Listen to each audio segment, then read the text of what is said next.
সারা দেশের মানুষকে গোপালগঞ্জে যাওয়ার জন্য আহ্বান করেছেন এনসিপির উত্তরাঞ্চলীয় মুখ্য সংগঠক সাজিস আলম। বুধবার নিজের ভেরিফাইড ফেসবুক আইডিতে দেয়া এক পোস্টে এমন আহ্বান জানান তিনি। পোস্টে তিনি লেখেন, গোপালগঞ্জে খুনি হাসিনার দালালরা আমাদের উপরে আক্রমণ করেছে, পুলিশ দাঁড়িয়ে নাটক দেখছে, পিছু হচ্ছে। সার্জিস লেখেন, আমরা যদি এখান থেকে বেঁচে ফিরি তাহলে মুজিববাদের কবর রচনা করেই ফিরব, না হয় ফিরব না। সারা বাংলাদেশের মানুষ গোপালগঞ্জের দিকে ছুটে আসুন, গোপালগঞ্জের বিবেকবান ছাত্র জনতা জেগে উঠুন, দালালদের কবর রচনা করার আজকেই শেষ দিন। এদিকে গোপালগঞ্জের সমাবেশ শেষে জাতীয় নাগরিক পার্টির পদযাত্রায় আবারও হামলা চালিয়েছে নিষিদ্ধ ছাত্রলীগের নেতাকর্মীরা। শেষ খবর পাওয়া পর্যন্ত পুলিশের সঙ্গে হামলাকারীদের ধাওয়া পাল্টা ধাওয়া চলছে।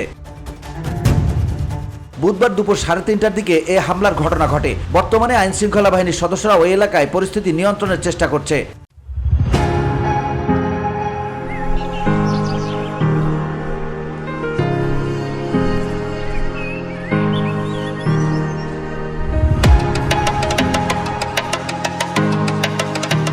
এর আগে এনসিপির সমাবেশস্থলে হামলা ও ককটেল বিস্ফোরণের ঘটনা ঘটে। এ হামলার জন্য নিষিদ্ধ ঘোষিত সংগঠন ছাত্রলীগকে দায়ী করেছে সমাবেশে উপস্থিত থাকা এনসিপির নেতাকর্মীরা। অভিযোগ উঠেছে ছাত্রলীগ মঞ্চে থাকা সাউন্ড বক্স, মাইক ও চেয়ার ভাঙচুর করেছে।